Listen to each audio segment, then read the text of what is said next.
Welcome to the Science of Success. Introducing your host, Matt Bodnar. Welcome to the Science of Success, the #1 evidence-based growth podcast on the internet, with more than 1 million downloads, listeners in over 100 countries, and part of the Self-Help for Smart People podcast network. In this episode, we explore the brain. Are the two halves of the brain really that different? What is the idea of whole brain thinking? How do you get your brain to do what you want it to do? Can we become more right-brained or left-brained if we wanted to? We also dig into the personal story of our guest, a neuroanatomist who suffered from a devastating stroke, and how that experience transformed her worldview with our guest, Dr. Jill Taylor. I'm going to give you 3 reasons why you should join our email list today by going to successpodcast.com and signing up right on the homepage. There's some amazing stuff that's only available to our email subscribers, so be sure to sign up and join the email list today. First, you're going to get an awesome free guide that we created based on listener demand. This is our most popular guide, and it's called How to Organize and Remember Everything, which you can get completely for free, along with another surprise bonus guide. You got to sign up to find out by joining the email list today. Next, you're going to get a curated weekly email from us every week called Mindset Monday. Our listeners have been absolutely loving this email. It's short, it's simple, it's filled with articles, videos, stories, things we've found interesting or fascinating in the last week. Lastly, you're going to get exclusive content and a chance to shape the show. You can help us vote on guests. You can help us change our intro music and much more. You can even submit your own questions to upcoming guests. You'll also have access to exclusive giveaways that only people who are on the email list get access to, and much, much more. Be sure to sign up and join the email list. There's some incredible stuff, but only subscribers who are on the email list are getting access to this awesome information. In our previous episode, we took a deep scientific look at consciousness. We asked, how do our brains experience reality? What is consciousness? Is our perception of reality nothing more than a controlled hallucination? What is the hard problem of consciousness, and what are the major aspects of consciousness? And how can we use the neuroscience of consciousness to better understand ourselves and improve our lives? We dug into that and much more with our guest, Anil Seth.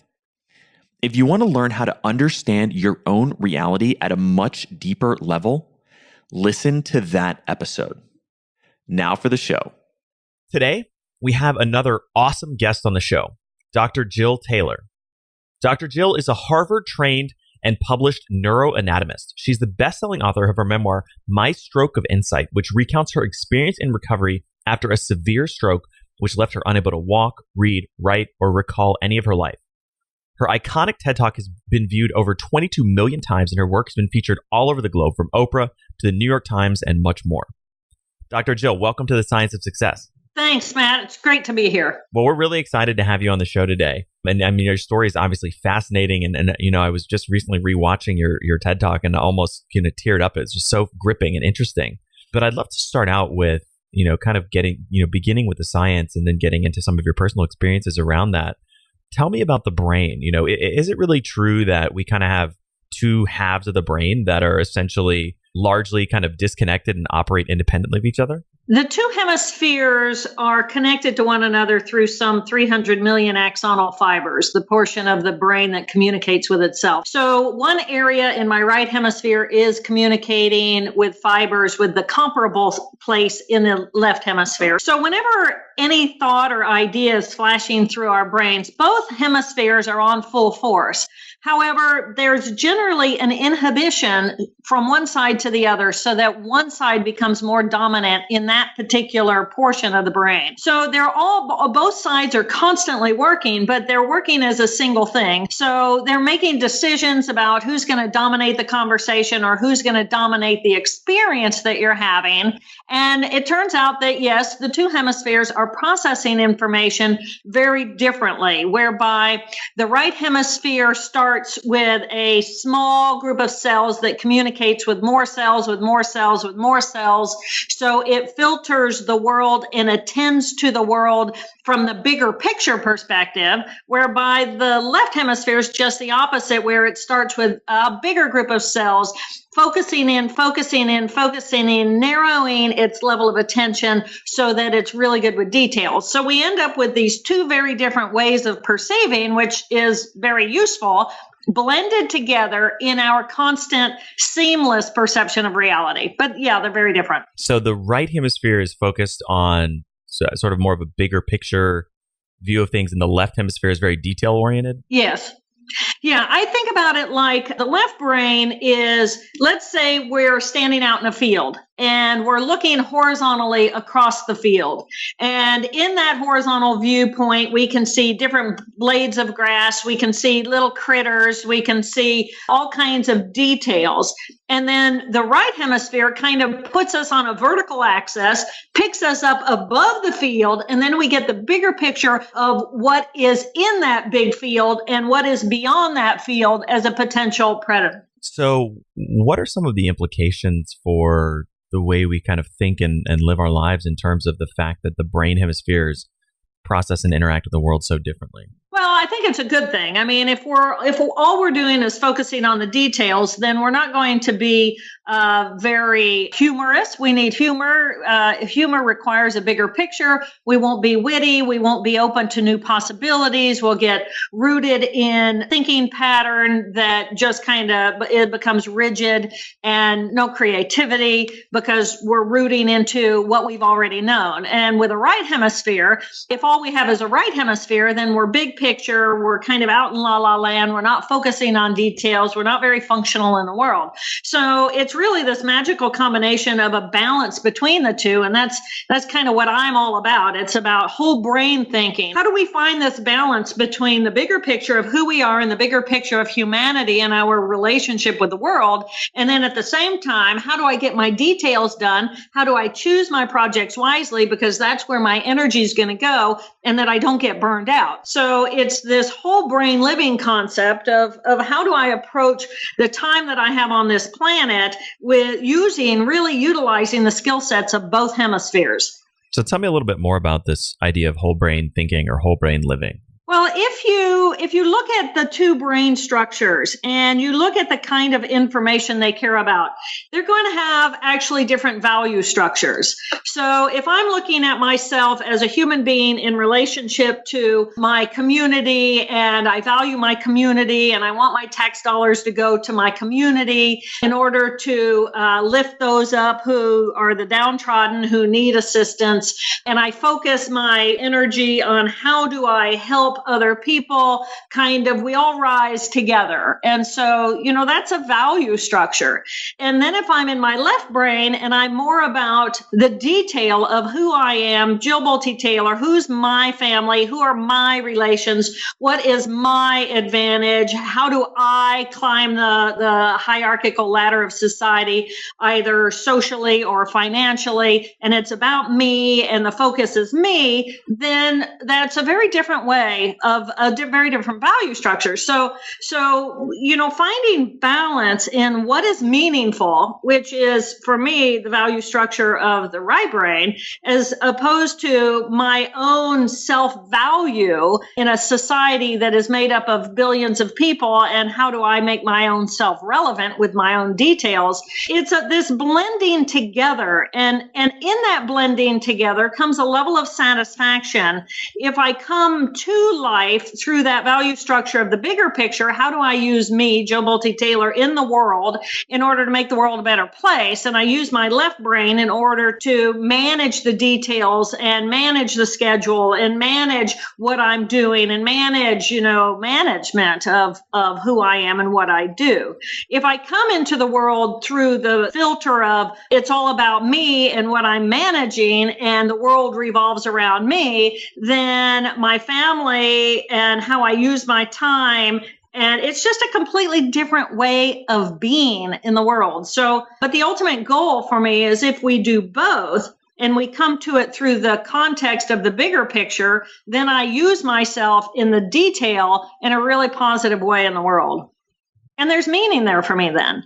I want to circle back to that concept, but I want to ask this question to kind of better understand it. Is it true that people can be, or people are more, left-brained or more right-brained? Because you kind of hear that thrown around sometimes. Is that an actual phenomenon? Well, I think that when you think about the brain, every ability that we have because we have brain cells that are performing that function. So my ability to speak language is a group of cells. If those go offline, then I'm not going to be able to speak language. Your ability to understand when I speak, that's groups of cells. So if those go offline, then you don't have that ability. My ability to wiggle my finger is the motor circuitry. And if that goes offline, then I experience paralysis.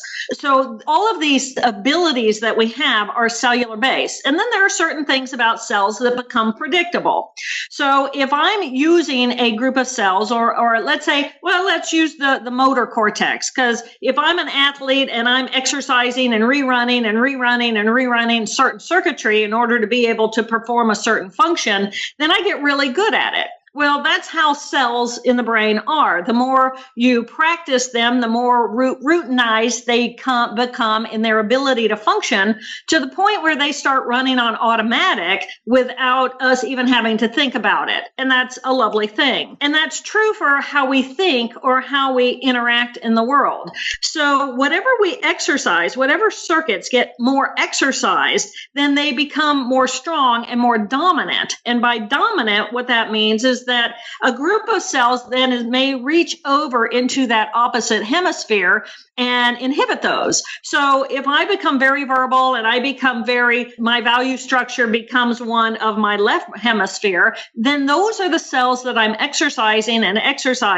And yeah, those are going to become my dominant hemisphere. So it is true that when we look at the cells and the circuitry, that people tend to become often not, depends on what their value structure is, either more right-brained, they enjoy their creativity, they enjoy their innovation, they enjoy an open schedule, they encourage that circuitry inside of their brain, and they're not very happy to go to the office or pay their taxes, or not pay their taxes, but do their taxes actually. Or there are people who are just really good at numbers and really good at detail and really good at mechanics and really good at organizing things, and that's what they tend to do. But this balance between the two is what seems to bring a real ability to function at an accelerated level in our society. So how can we, for example, for someone who's kind of dominant in one hemisphere or the other, how can they start to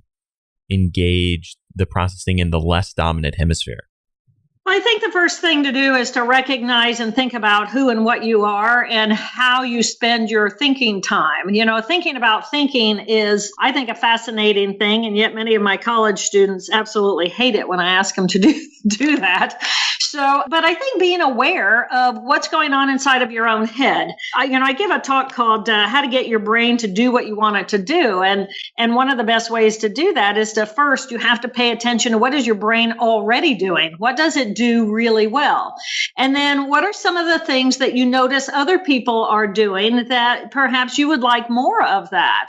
And if you're really good at engineering and you're really good at detail and you're really good at mechanical linear processing where A plus B equals C, and you like, that you're good at that, then, what more holistic, bigger picture things might you enjoy engaging in, and then choosing to either hang out with other people who do those things and allow yourself to kind of go out on the limb where the fruit is, or, just kind of figure out, how do you want to grow? And a lot of it's about personal growth. And do you want to just grow, or do you want to grow with some kind of purpose in mind for developing yourself more wholly, more fully? And then if you do, then, my mother, when I was going to college, she said, the only thing I'm going to require that you take at school every semester is an athletics course.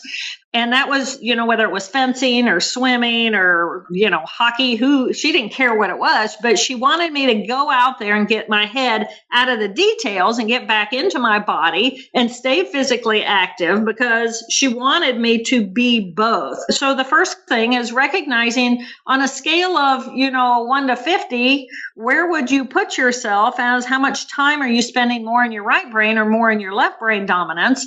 And are you happy with that?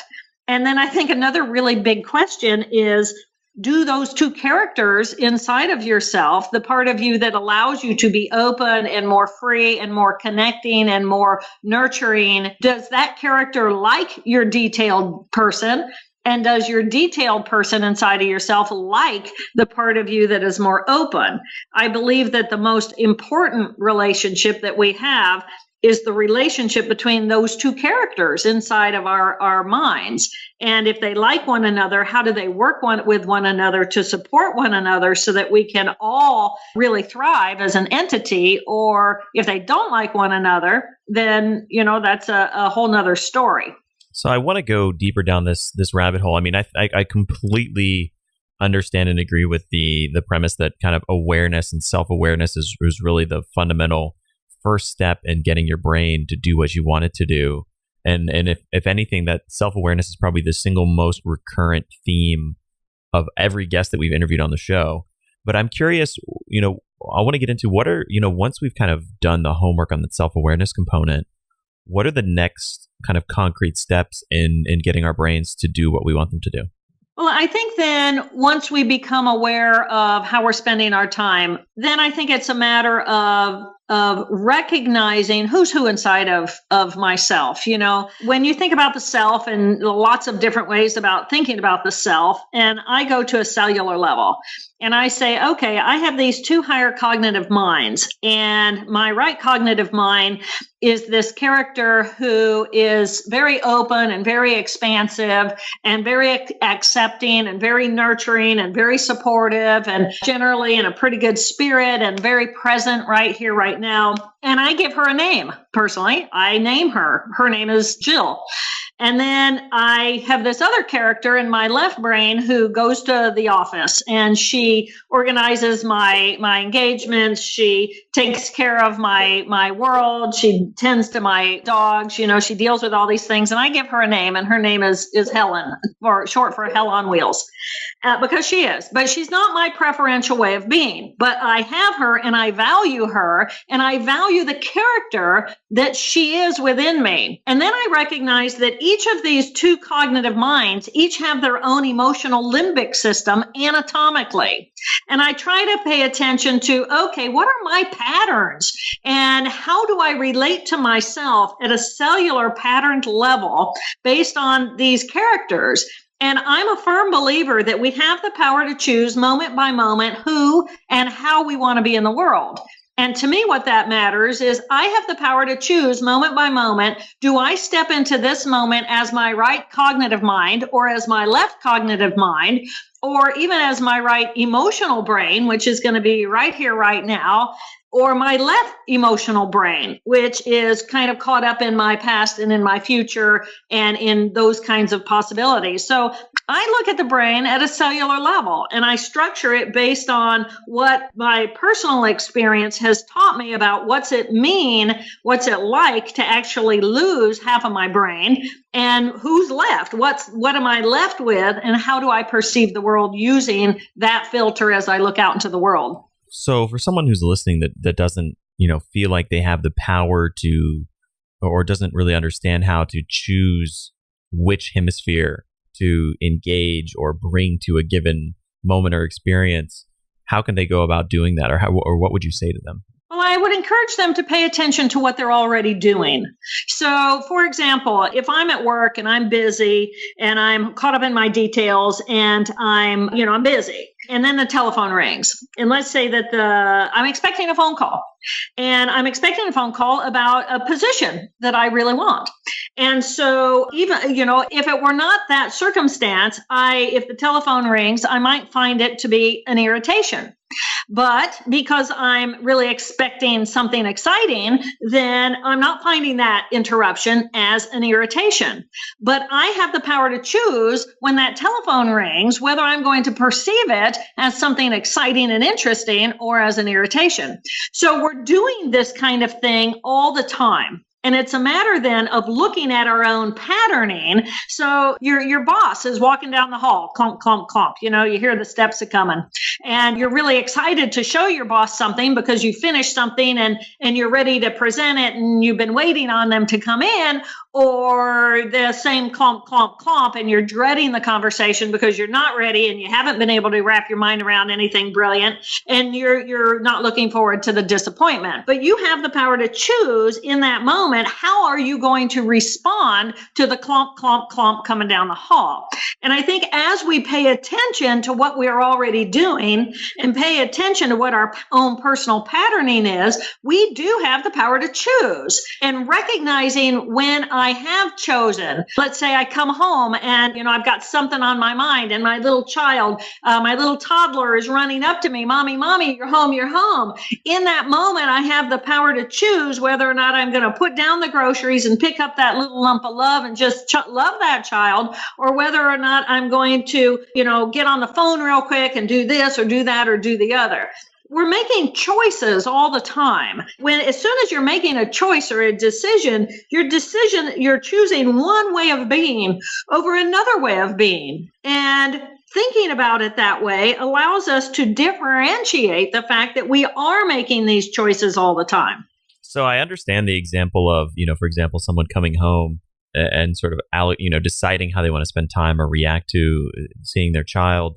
But for someone who's having, maybe a negative experience that they don't want to be having, or they feel like is out of their control, or they feel like, it's kind of an experience that they wish they weren't experiencing, how can they make that choice in that moment when they, it almost seems like they would rather they're trying to make a choice, but they feel like they can't? So generally when that happens, they're caught up in the emotional circuit of their left brain. The left brain is saying, this is different than what I want it to be. The left brain is rather the perfectionist, and in the perfect world, you're not having this conversation with me and breaking up with me. Okay, we'll just use that as a little example. At the same time, so that left emotional system, when it decides that reality is different from what is actually happening in or what I want to happen, at that level, there's certain circuitry that is going to respond to that in a negative way, or in I'm feeling unhappy, I'm feeling shamed, I'm feeling vulnerable, I'm feeling, and I'm not feeling what I want to be feeling, which kind of is what you're saying. What happens when you're in that scenario? And then I think that the question is, well, that's correct. You're there and you're running that circuit. And, there's nothing more delicious than feeling miserable other than perhaps grieving. Personal grieving is also an absolutely delicious emotion.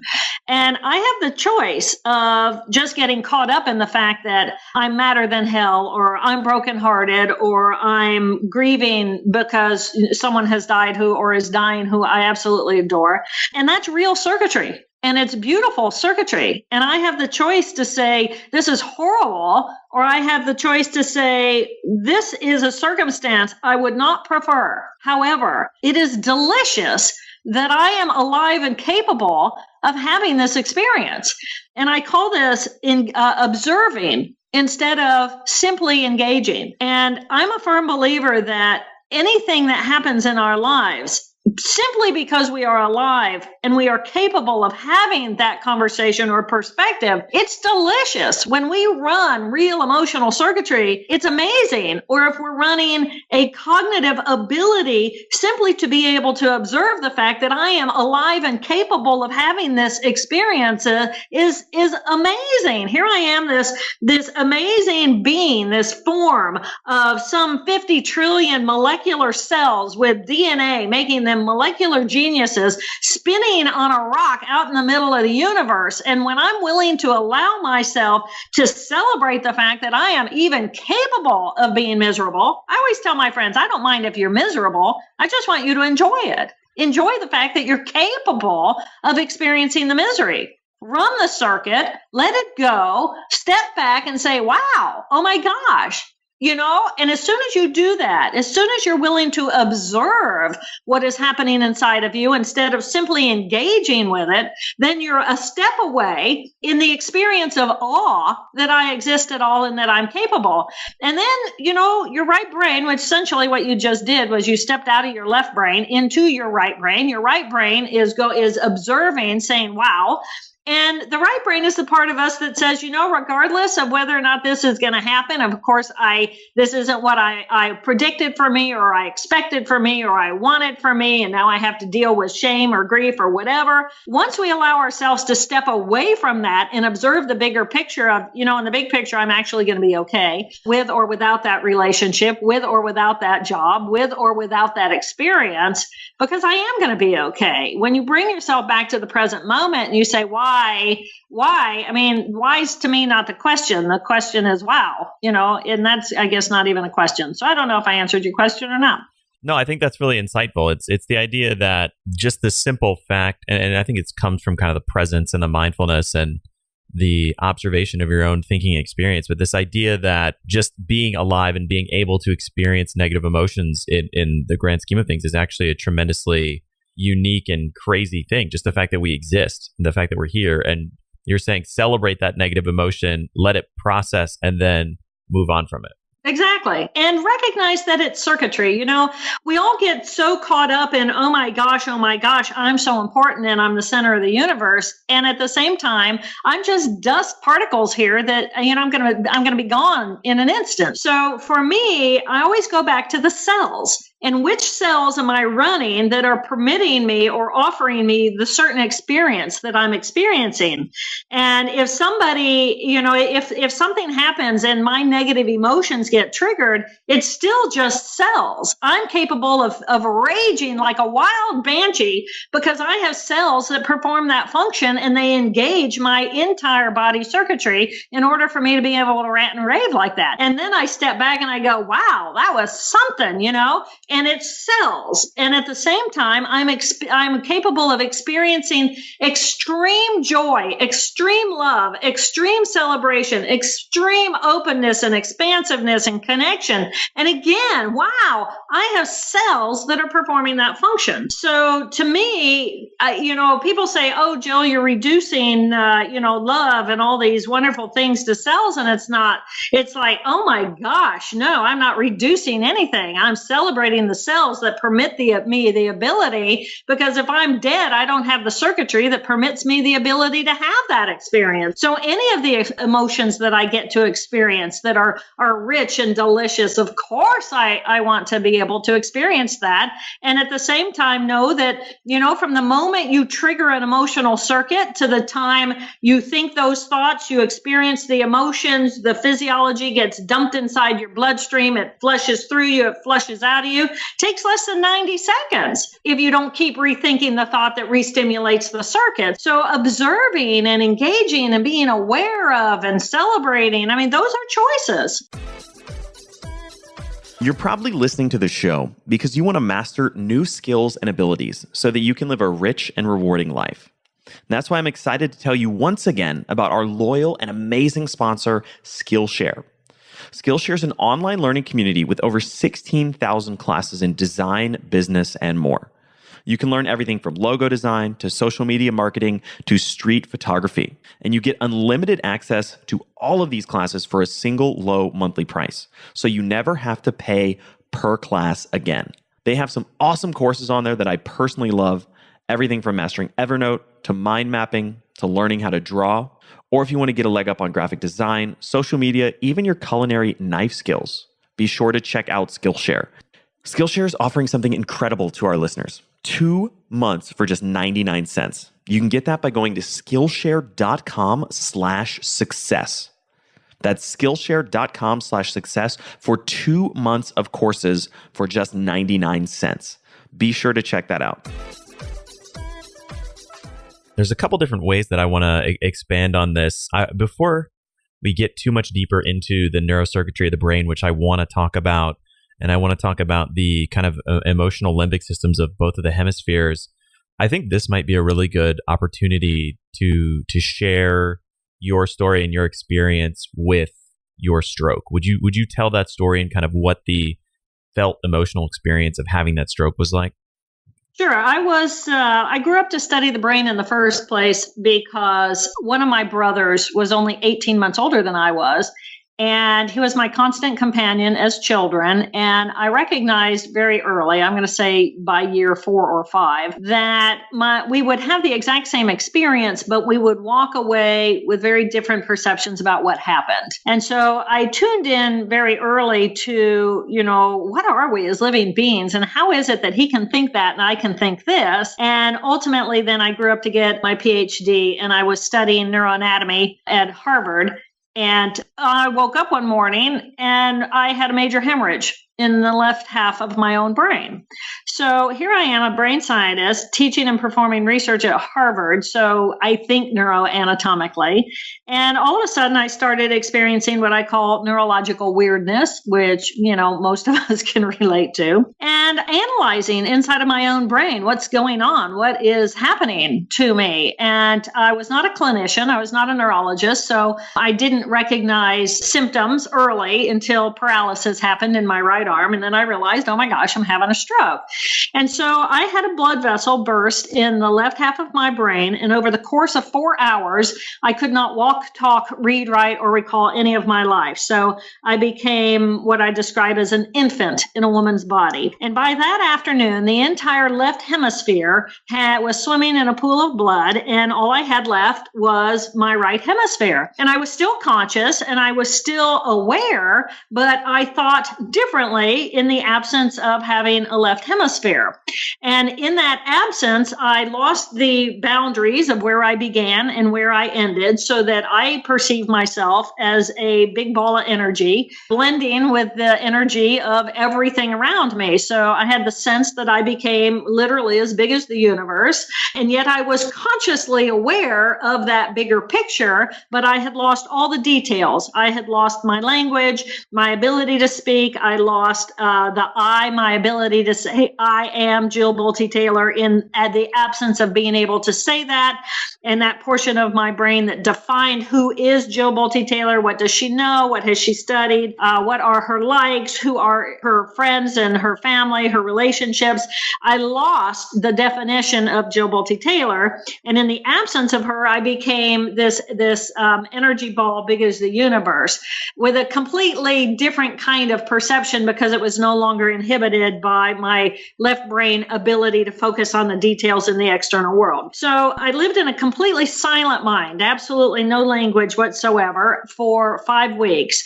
And at the 2.5-week mark, in the middle of that, I had to have brain surgery to remove a blood clot that was the size of a golf ball. And once that happened, then they put me back together again, and they said, good luck. We'll see what you get back.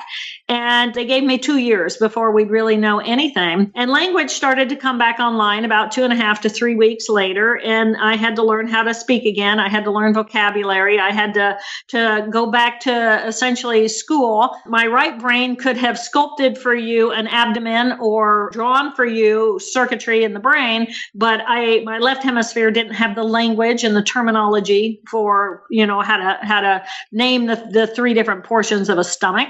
So I went back and I relearned all my material, and then the circuitry of my left emotional brain wanted to come back online, and I didn't like the way that it felt. It was my anger and my pain, my emotional pain from the past, and I learned that I had some say in whether or not that circuitry was going to run or not. It was a fascinating, growthful experience through the process of recovery as a neuroscientist, not just relearning my anatomy and my physiology and my neuroanatomy and everything that I teach at the medical school, but also relearning who am I and how do these 2 hemispheres work with one another in order to create a whole being inside of me, and what choices did I have and which circuits ran and which circuits did not run. So, it's been a long journey, and I spent 8 years actually negotiating and with myself and my cells in order to figure out who did I want to be round 2, because that Dr. Jill T. Taylor, she died that day, and my goal was never to become her again. And yet, who would I become? Such a fascinating story. Tell me a little bit more about that kind of profound experience of having your left brain essentially sort of turned off, and the kind of, for lack of a better term, almost the oneness you felt with everything around you. It's an exquisite experience. And I'm going to go right back to, again, I am a bunch of neurons, and the neurons that are running are demanding my attention or offering my ability to experience the world in certain ways. So when all the detail circuitry went offline with language, and language is enormous when you consider how complicated language is. And we also have language in the right hemisphere. So I still had the cells. I didn't have the cells that could create sound. Dog is a sound.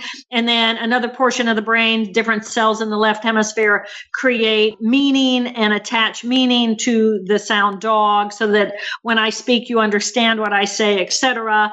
But the right hemisphere listens to the song of how I speak and intonation of my voice, as well as adds on the emotional content of what I'm experiencing. So if I say something like, I love you, and your brain is saying, well, your left hemisphere is hearing, I love you. You know what I love you means, because those cells are tuned and trained for that. And yet your right hemisphere is picking up the fact that, well, that sounds like anger. And anger and hostility don't generally jive well with the words I love you. And so you're looking at me and questioning the reality of what I'm actually trying to communicate with you. So every ability that we have is divided between these two beautiful hemispheres. And when one hemisphere went offline, it was that attending to all those details. And instead I shifted into the perception of myself without the boundaries of where I begin, where does my skin end and the air begins, because I am an energy ball. And I perceived myself, because of the cells in my left hemisphere, in my left orientation center of my left parietal region, I lost the perception of those boundaries defining me and you as you, and we're separate from one another and we're solids. And in the absence of that, I felt that I was a fluid. I am a fluid. Our bodies are over 90% liquid, and I'm flowing, and the atoms and molecules around us are flowing, and this planet is flowing in its orbit around, the universe. I mean, everything is this big fluid system. So I shifted into that consciousness, and I wasn't distracted by detail. Instead, I was experiencing the wholeness of the energy being that we would call Jill, but I didn't have that definition because my left hemisphere wasn't defining it as anything. And I just experienced everything around me as connected. So I stepped into, I call it, very affectionately refer to it as La La Land, because it was magnificent and it was beautiful. And I felt a sense of incredible euphoria. And then my left brain would be challenged or want to come back online and hook back into detail. And for me, in the beginning, that was an excruciatingly difficult process, because those cells were swimming in a pool of blood and were non-functional. So to try to pay attention to detail was just, really not an option. So I was very content. And without the language defining things for me, I got to experience things without definition and without any boundary or barrier. And so for me, that was a real, I'm guessing what nirvana is, or the experience of anyone who tries to meditate and preoccupy their left brain structure system and silence it or ignore it, to be able to have that experience of feeling at one with all that is. It was beautiful there. It's so fascinating and really, really thought-provoking. I mean, even just as you kind of talked about the idea of feeling like your energy that's connected to everything. I mean, from a purely scientific standpoint, E equals MC squared, all matter is nothing but energy. So it's really, really profound. And I find it amazingly interesting that you had that experience. Well, I think that when you consider that the difference between us being alive and us not being alive is the fact that we have at least two neurons that are communicating with one another. And those two neurons are going to stimulate and be stimulated by not just one another, but with the external world. And as soon as you have two neurons negotiating dominance or whatever single cells are capable of, you're going to have an interesting relationship. And that's the beginning of a relationship. And I guess actually the microbe is the beginning of the relationship, because it's a semi-permeable sac filled with liquid and all kinds of dynamic, yummy things that make a world within a cell. And then receptors on the membrane for certain things in the external world. And some things will attract us toward, let's say, hydrogen. If I'm a cell and hydrogen is a good thing, or a light photon is a good thing, it stimulates me to really percolate inside of what's going on inside of my cell, then I might be attracted toward it, or I might be repelled by that, because to me, that's toxicity, and I will go away. And so I look at us as human beings in exactly the same way, except we're these magnificent multicellular creatures capable of perceiving all kinds of information based on the filtering systems of our sensory systems. And then and we are attracted toward, or we are repelled from, things in our environment.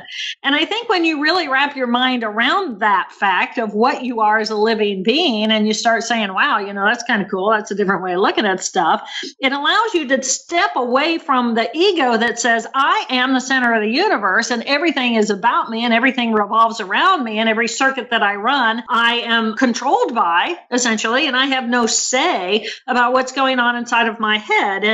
And that's simply, clearly not the truth anymore. And you mentioned mindfulness. And, the mindfulness research shows that we can consciously choose to think certain thought patterns. And by simply choosing to run certain thought patterns just by choice, we can create a habit. And the habit is actually structural growth inside of the brain of different circuits, so that I can then become more of one way or more of another way, or by becoming more of this, I can actually become less of that. Or if I become more of that, then I can influence myself consciously by choosing to be more like this more of the time, even if it doesn't happen naturally, but I can choose to develop that circuit inside of my brain. So I think we're completely neuroplastic, completely malleable, maybe not completely, but certainly we have a whole lot of say about what's going on inside of our head that we've never been taught. I want to dig into neuroplasticity, but before we do, I'm curious, tell me about, I don't know if I'm phrasing this correctly or not, but would you say that the idea that, we are separate from everything else is almost a controlled illusion that is maintained by the brain? Oh, now you're getting into the good stuff. So I think so I know you've had conversations with other people who talk about, self, and, you look at the body and, 9 out of 10 of the microbes related to us are not even our own. And so I see us as this collection of cells, and the cells are these little living things, and they have relationships with one another. And by doing so, and by attracting themselves physically to one another, I become this dense energy ball, and we define this dense energy ball as me. Okay, so that's certainly a different way than we typically look at ourselves, but okay, that's what we are. And if that's what we are, then or whatever my consciousness is that says I'm capable of choosing how to use this mass is totally open to possibility. But I become this dense energy ball, and because I have a 3-dimension of cells inside of this brain that processes billions, literally billions and trillions of bits of data, moment by moment, instant by instant, in order for me to perceive myself as a real entity, I'm processing, I probably 0.001% of all the stuff going on around me, only because my eyes will experience certain frequencies, my ears will experience certain frequencies, my skin will perceive perceive certain densities, whatever it is, I am this amazing biological creature capable of perceiving the world in the way that I do as a normal human being.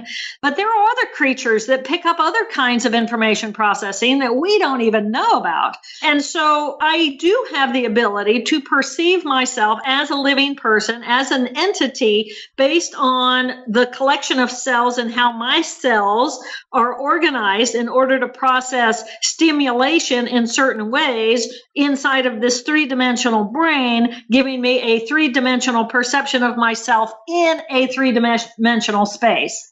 So, I think it's really cool. And I don't take myself that seriously. I don't take any of this really seriously. And yet at the same time, I take it all extremely seriously because I'm here, I'm alive, I value life. I would like to see us as humanity in relationship to the planet take better care of her and of, the just the way we are, because life to me is a precious and amazing thing.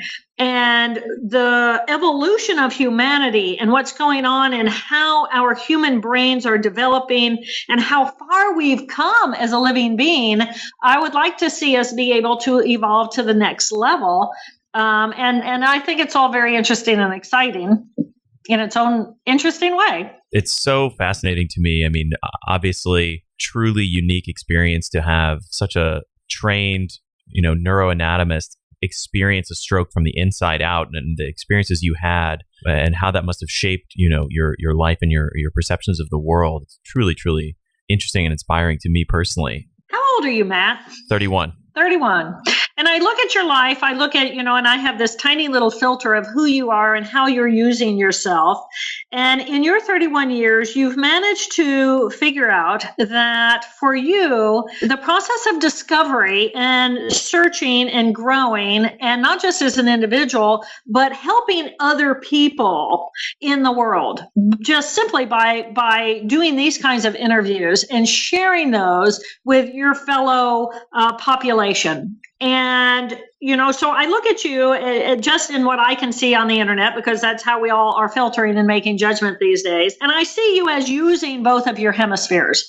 You would not be doing what you're doing as a human being and having the kinds of conversations you're having at your age if you weren't really bringing forth the gift skill sets of both hemispheres. And to me, to be able to have a conversation with someone who is your age, who communicates with people in your population, because, I'm a woman in my 50s, and your population is young men, probably 25 to 35. This is a population I don't get to speak to often, but you do. And I think it's remarkable that you are coming into the world here with all of your skills saying, how do I do this in a way that I can actually influence my fellow man in a really positive way at a critical time in their life where they're making enormous choices in who and how they want to be for the rest of their lives. So I think you're an excellent example of how can someone use their skill sets in a positive way in both of their hemispheres in order to make your personal impact in a satisfying and meaningful way. So first, I just want to say thank you. Wow, that was really, really kind. I really appreciate that. Thank you so much. It really means a lot to me. And wow, I can't, I'm blushing. So thank you for sharing those kind words. I do have one more topic I want to kind of touch on, but before we wrap up, I'd love to dig into a little bit neuroplasticity. We talked about it, we kind of mentioned it, but I think it's really important to underscore and share this idea that our brains are not fixed and that they can be changed and improved.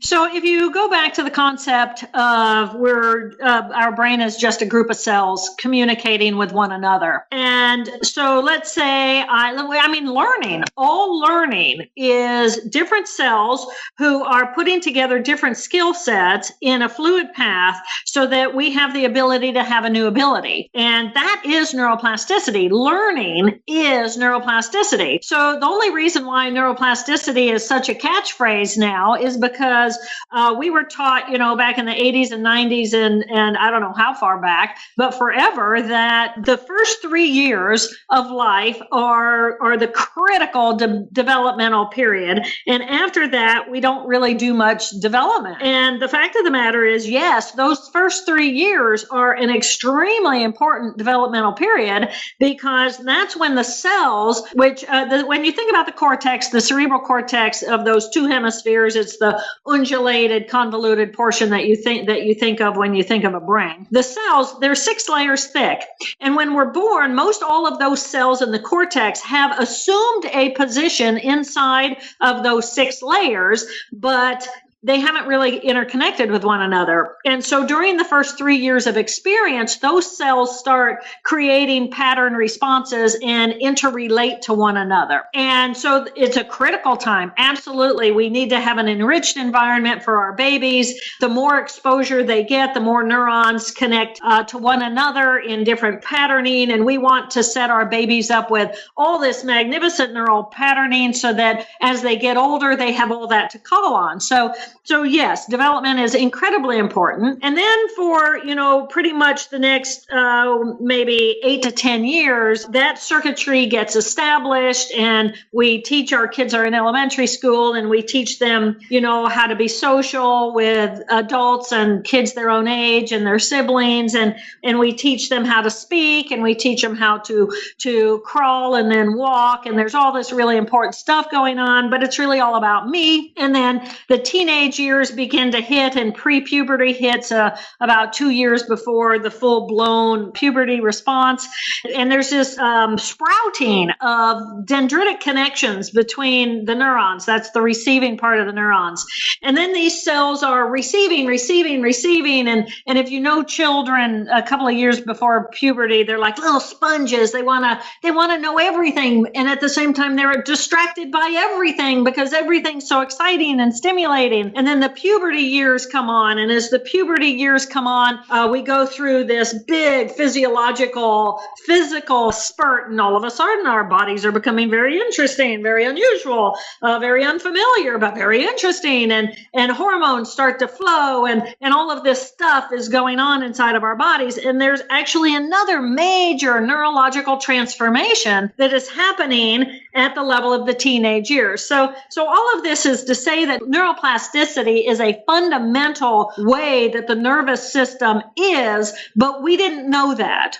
And because we didn't know that in science, I was taught back in the 80s and the 90s that, the brain cells you're born with are the brain cells you're going to die with. And so you have to protect them. And yes, that is true, except for we do have the capacity to grow some new neurons, especially in response to trauma. And that's neurogenesis. So we're capable of growing some new neurons. And then neuroplasticity is the ability of our cells to rearrange who they're communicating with, kind of like the social network of neurons. And so that is also very natural and it underlies the function and how the cells function. And we just didn't know that before. So, now we act like neuroplasticity is this really big thing, and it is this really big thing, but it makes sense because it's how we learn. And in order for me to learn that A plus B equals C, I have to learn what an A is. I have to learn what a B is. And then I have to be able to put them together in a way that my mind has never put them together before in order to come up with C. But yeah, neuroplasticity is a magnificent thing. And certainly I would not be here speaking to you if my left brain had not been capable of neuroplasticity, rearranging its connections and communications after that trauma because actual cells died inside of my brain. And somehow or another, other cells had to be formed through neurogenesis in order to replace that function, or the cells that were in there had to rearrange how they were communicating with one another so that I would actually regain that ability of those cells that had died. So what would one kind of piece of homework be that you would give to someone listening to this episode to maybe implement some of the ideas or things we've talked about today? I would say pay attention to what's going on inside of your head. Pay attention to what are you thinking now and how does it feel? And would you say that it was more of a cognitive thinking thing, or are you experiencing an emotion? I would encourage people to actually kind of maybe jot down in the course of an hour, what kinds of things are they thinking? Are they thinking details, big picture, or are they having a really creative, innovative moment? Are they feeling loving? Are they feeling, what emotion are they feeling? How would they label that? And just kind of look at, what is your standard? What's your base level today? And then ask yourself, okay, I respond in X way to my wife. I'm responding Y way to my sibling. How do I respond and react? What's actually going on? What circuitry am I running? And I think once you start paying attention to that, a big light bulb is going to go off. And then you're going to ask yourself, whoa, how much of this stuff do I want? And how much of that stuff do I want more of?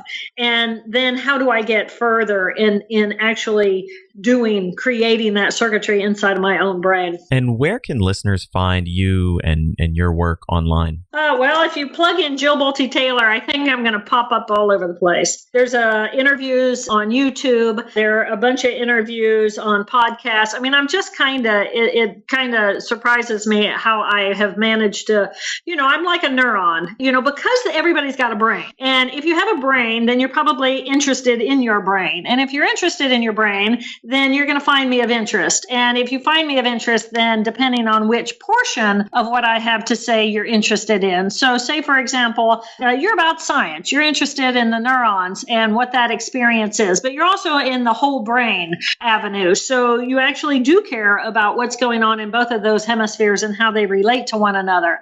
Some people are more attracted towards the more left brain conversation. Some people are more interested in the more right brain conversation. Some people are more interested in the whole brain conversation, but I can guarantee you, if you go looking, you'll find.